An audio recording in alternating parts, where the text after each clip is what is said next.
I was 16 when I discovered my father's true feelings about my future at Nakamura Technologies.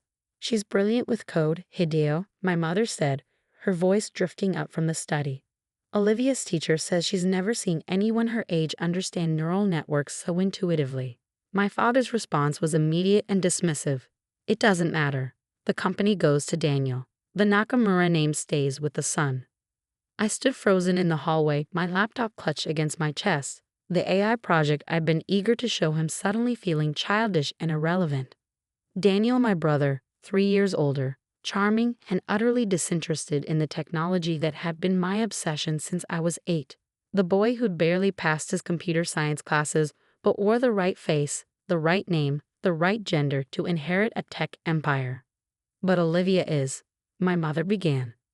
It's tradition, my father interrupted. Women don't run tech companies. Not in Japan, not here. She'd be eaten alive. I slipped away before they could discover me, retreating to my bedroom where lines of code blurred through my tears.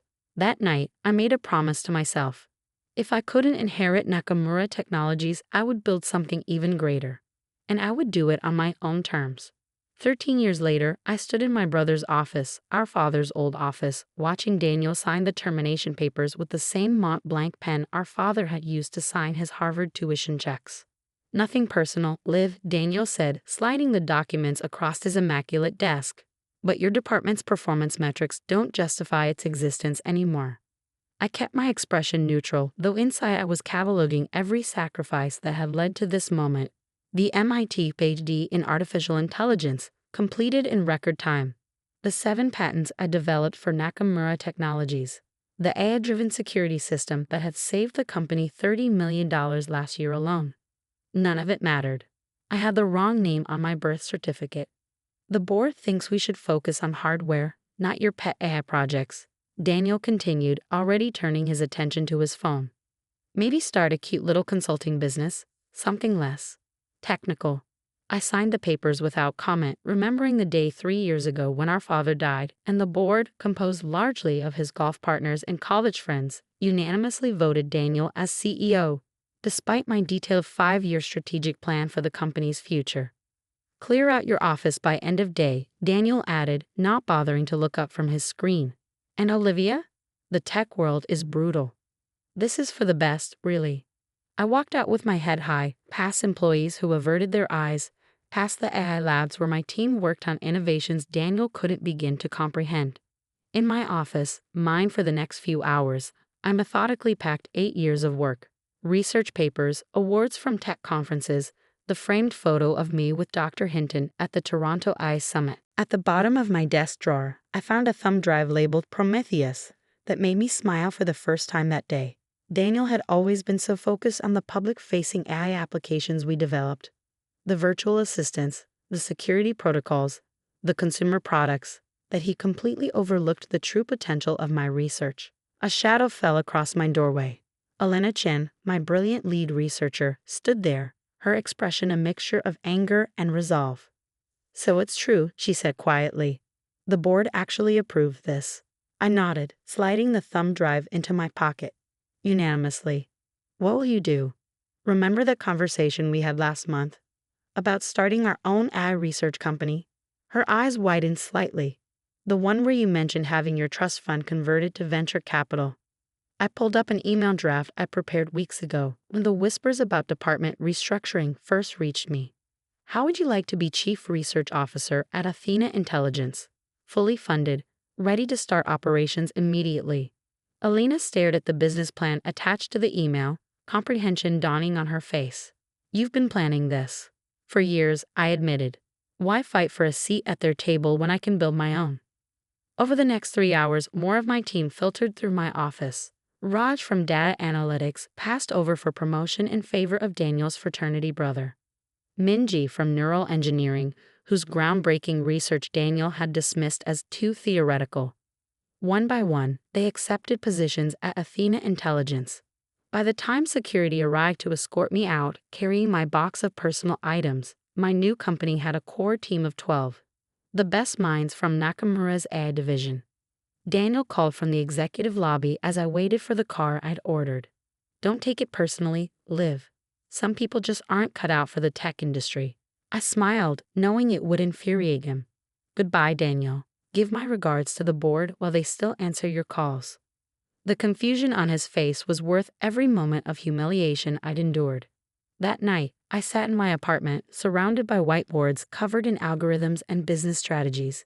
My phone buzzed. Abigail Wong, CTO of Vertigo Systems, confirming our Monday meeting. I looked at the old family photo on my desk.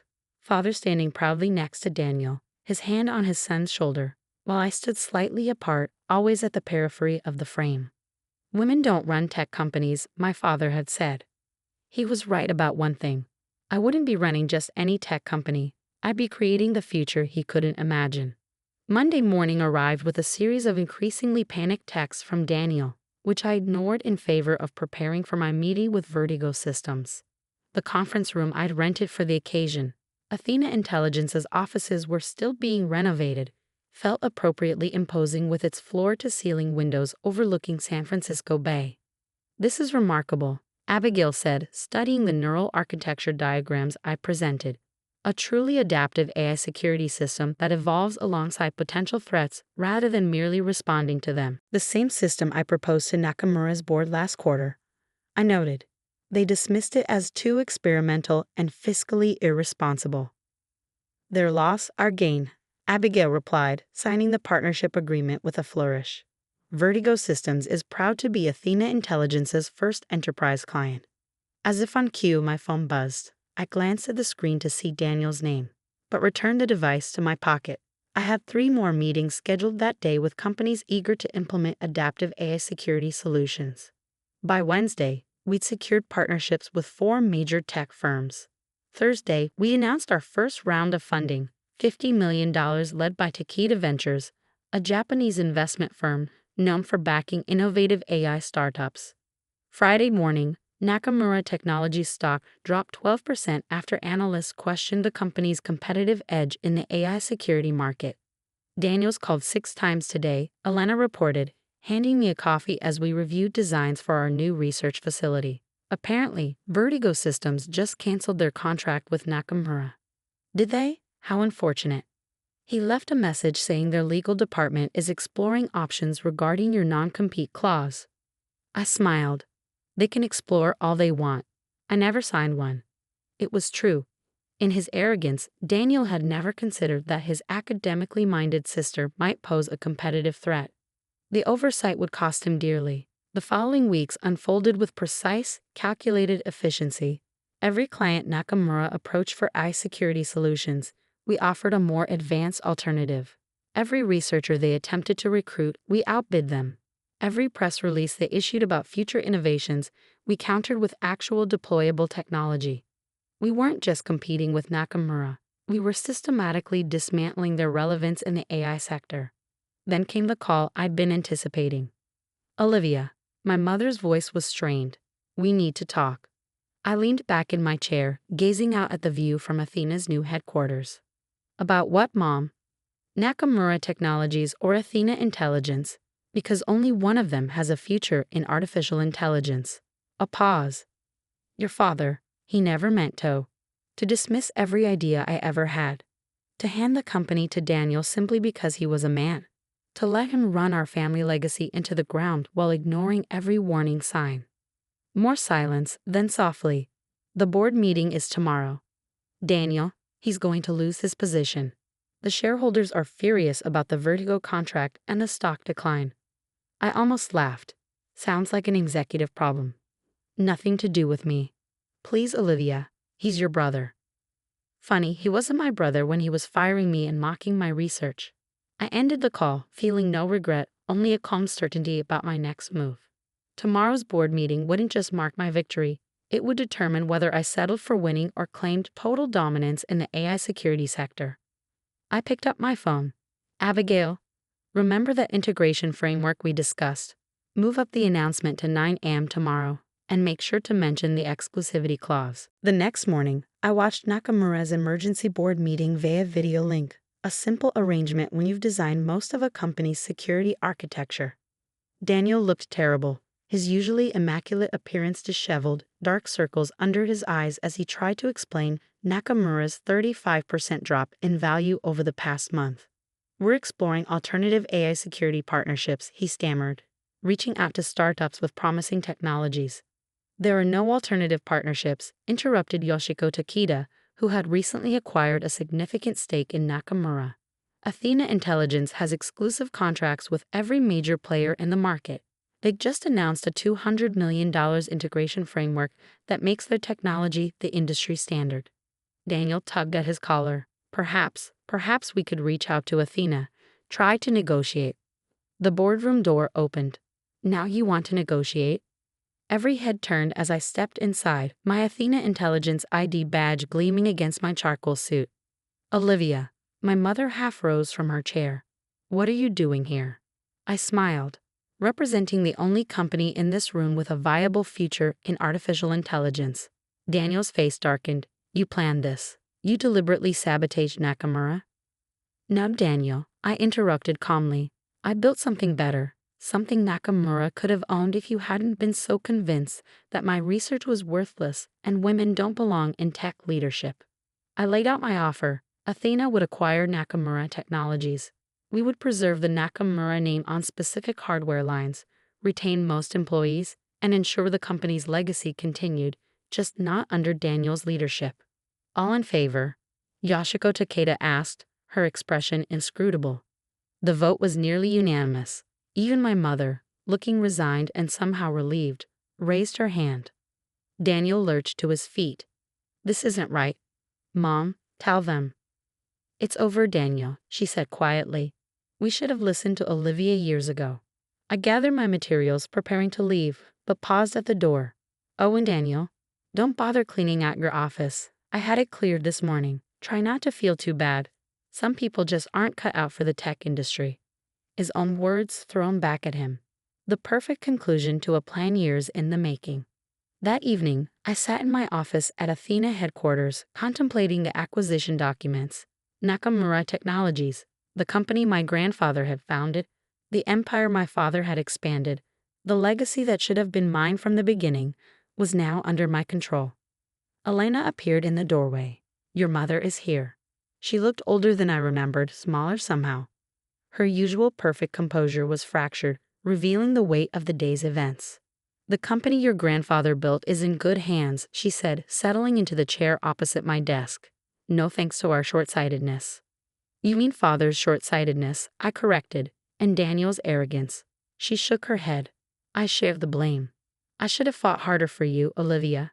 I saw your potential. I knew you were the future of Nakamura, but I deferred to tradition."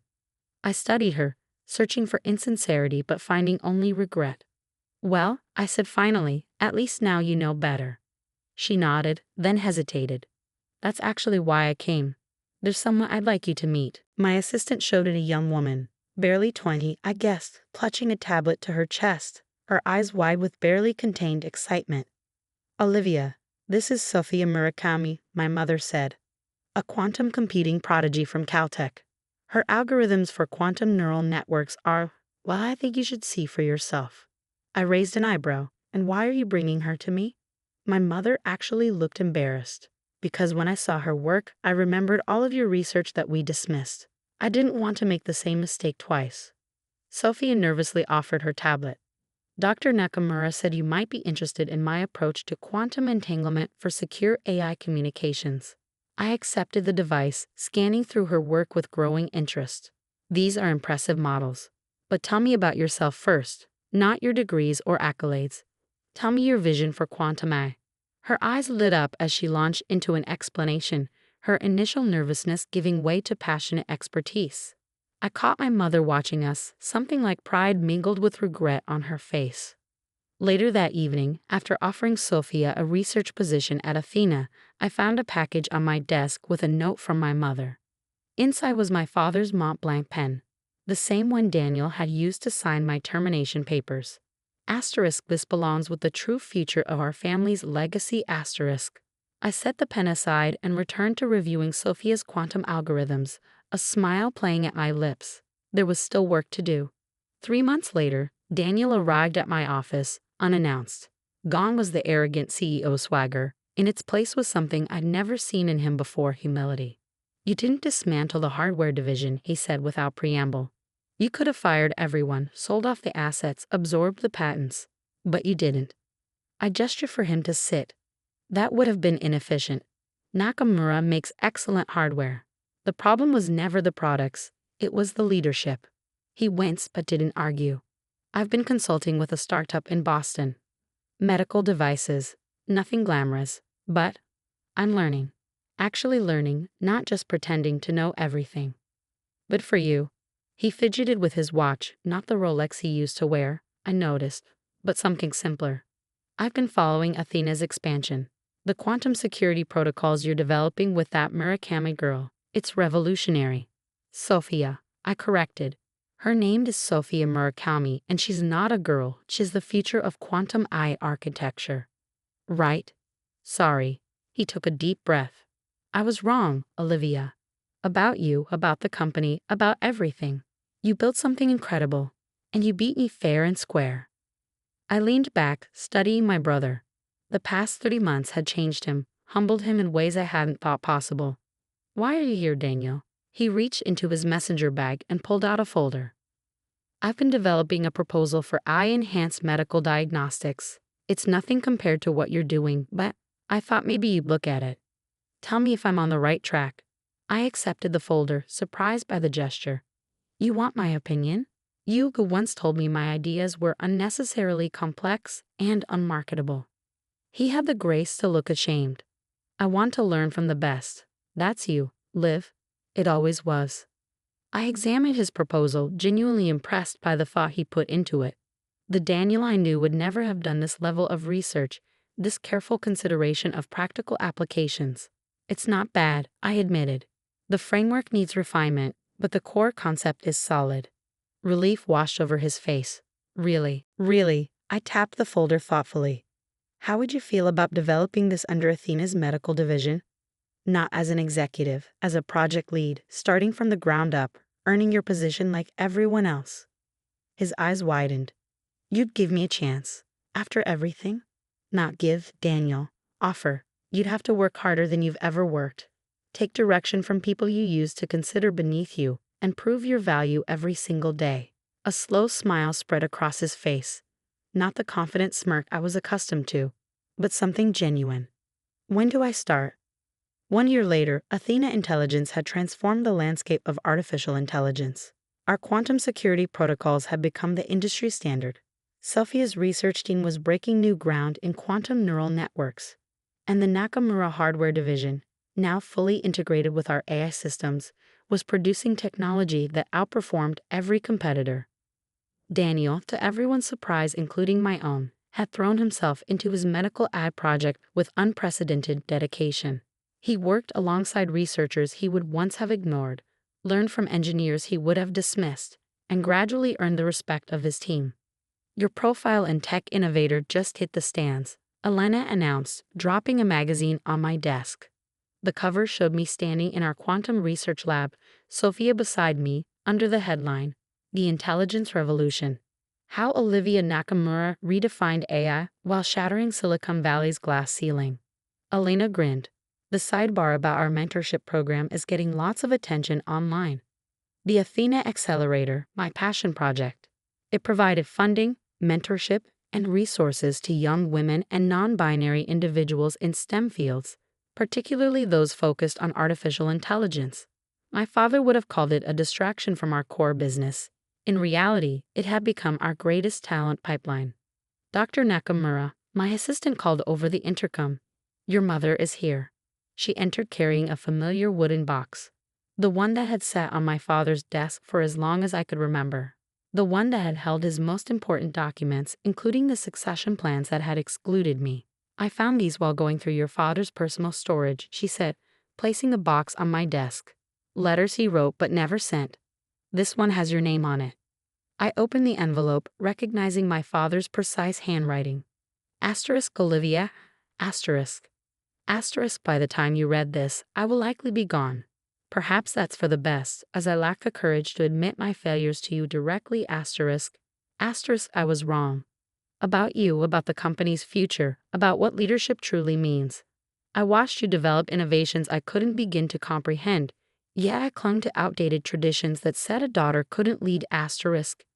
Asterisk, my own father would be ashamed of me.